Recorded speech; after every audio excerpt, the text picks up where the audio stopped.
Olá pessoal, espero que vocês estejam bem e agora nós vamos dar continuidade ao estudo da termodinâmica, mas agora aplicada às reações químicas. Nós então vamos no módulo 9 do volume 3, cujo título é Introdução à Termoquímica. Muitos conceitos necessários nesse módulo nós já discutimos, sobretudo no módulo X1 da frente B da apostila 1, do volume 1. Termoquímica, gente, nada mais é do que a parte da química que estuda as transferências de calor envolvida nas reações químicas. Então, nós podemos aproveitar a energia, por exemplo, de uma reação química através da eletricidade, como o que acontece nas pilhas e baterias. Mas no estudo da termoquímica, nós estamos interessados na obtenção de energia, mas sobre a forma de calor em decorrência das reações químicas. Então, termoquímica é a parte da química que estuda as transferências de energia sob a forma de calor que acompanha as transformações químicas, as reações químicas. Então, nesse conceito, nessa discussão de termoquímica, um conceito fundamental é a variação da entalpia, que a gente representa por ΔH. Nós podemos falar a variação da entalpia para uma transformação física, mas agora nós estamos especialmente preocupados com a variação da entalpia que acompanha as reações químicas. A variação da entalpia de uma reação química é a quantidade de energia transferida exclusivamente sobre a forma de calor durante uma reação química que ocorre à pressão constante.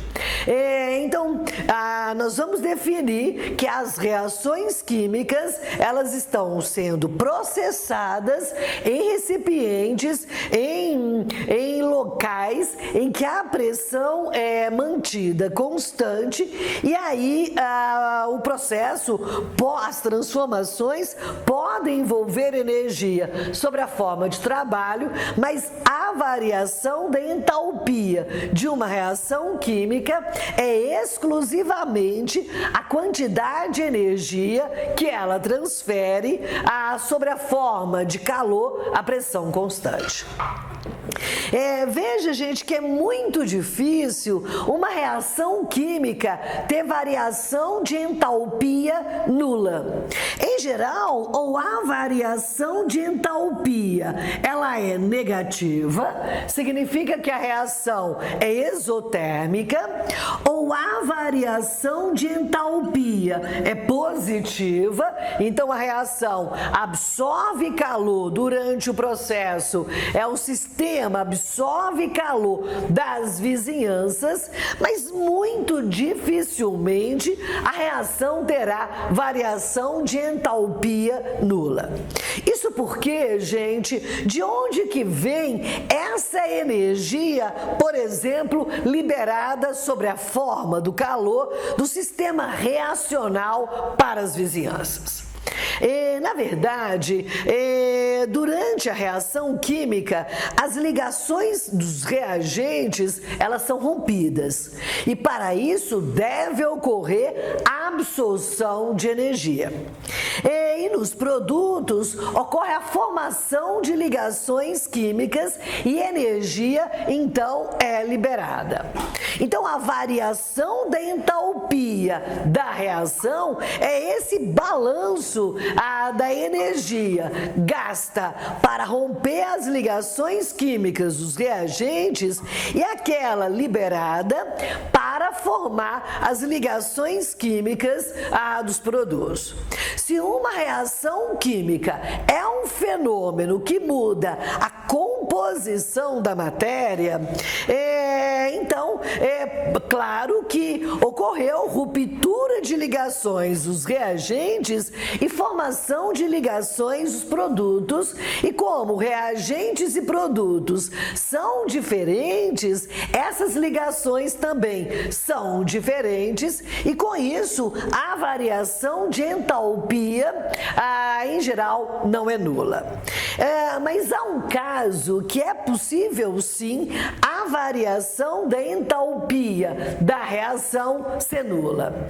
E isso acontece quando ocorre transformação de isômeros químicos. Quando se transforma o isômero ótico, chamado de isômero destrógeno, na transformação para o isômero levógeno. O isômero destrógeno é uma substância orgânica que desvia o plano da luz polarizada para a direita. E o isômero levógeno é também um isômero ótico que desvia o plano da luz polarizada para a esquerda. Na verdade, esses isômeros, eles são tão parecidos que eles têm propriedades químicas e físicas semelhantes. Então, a transformação, a gente chama de isomerização, a transformação de um isômero ótico destrógeno em seu enantiômero, que é o seu isômero ótico levógeno, pode ter sim a variação de entalpia nula. Mas para a maioria das reações químicas, ou há exotermia ou há endotermia durante o processo. Então, esses diagramas de entalpia descrevem bem as reações que são exotérmicas e endotérmicas. Quando a gente diz que uma reação ela é exotérmica, significa que a entalpia dos reagentes, veja só, ela é maior do que a entalpia dos produtos. Significa que transformar reagentes em produtos, estado inicial para o estado final, a entalpia do sistema tem que diminuir. Então, a variação de entalpia desse processo, que é exotérmico, tem que diminuir. Veja como pode ocorrer, então, porque de onde que vem essa energia que é liberada para as vizinhanças sob a forma de calor. Ela vem, gente, na realidade, de um abaixamento da energia potencial das partículas do sistema. Então, de onde que vem essa energia transferida sobre a forma de calor para as vizinhanças? Ela vem, na realidade, do fato de que a energia potencial do sistema diminui. E esse abaixamento da energia potencial das partículas do sistema diminui. Então, para onde a primeira lei diz que a energia tem que se conservar? Para onde que vai essa energia? É transferida para as vizinhanças, o que nelas provocará um aumento da energia cinética média, então vai provocar um aumento da temperatura, e esse aumento da temperatura, de acordo com o princípio zero da termodinâmica, vai ser do sistema e das vizinhanças. Então, no processo exotérmico, a energia que os produtos armazenam, na verdade, ela é maior do que a energia que os reagentes detêm. Então, esse abaixamento da energia potencial é o calor, na verdade, que é transferido para as vizinhanças e aí aumenta a energia cinética média das vizinhanças e, consequentemente, de acordo com o equilíbrio térmico que é estabelecido, também aumenta a temperatura, a energia cinética média das partículas também do sistema. Quando o processo ele é endotérmico, veja só, eu vou dizer que nesse caso, aqui eu tenho um diagrama de entalpia, eu vou dizer que nesse caso a entalpia dos reagentes ela é menor do que a entalpia dos produtos.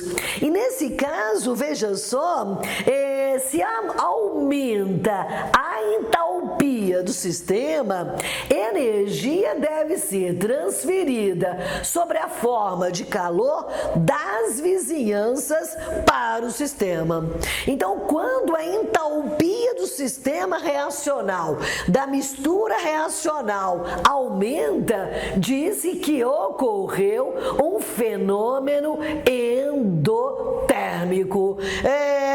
Então, diminui a energia cinética média das vizinhanças para aumentar a energia potencial das partículas do sistema. Então, aumenta a energia potencial das partículas do sistema, veja só, e para que isso aconteça, precisou diminuir a energia cinética média das partículas das vizinhanças. E isso acaba culminando num abaixamento da temperatura. Então, processos que são exotérmicos, eles provocam aquecimento. Processos que são endotérmicos provocam, então, resfriamento tanto do sistema quanto das vizinhanças. Por exemplo, se eu dissolver soda cáustica na água, o processo é exotérmico, muito exotérmico. Então, significa que diminui a energia potencial das partículas do soluto e do solvente e essa energia é transferida para as vizinhanças, que é o meio, que é a solução, provocando aumento da energia cinética média, aumento da temperatura. Entretanto, se eu dissolver nitrato de potássio em água, o processo é endotérmico. Então, significa que a solução, que é o sistema final, tem uma entalpia maior que reagentes, que soluto e solventes separados. Então, num processo endotérmico, diminui a energia cinética média para que ocorra um aumento da energia potencial e quem te diz então que a entalpia do sistema aumenta.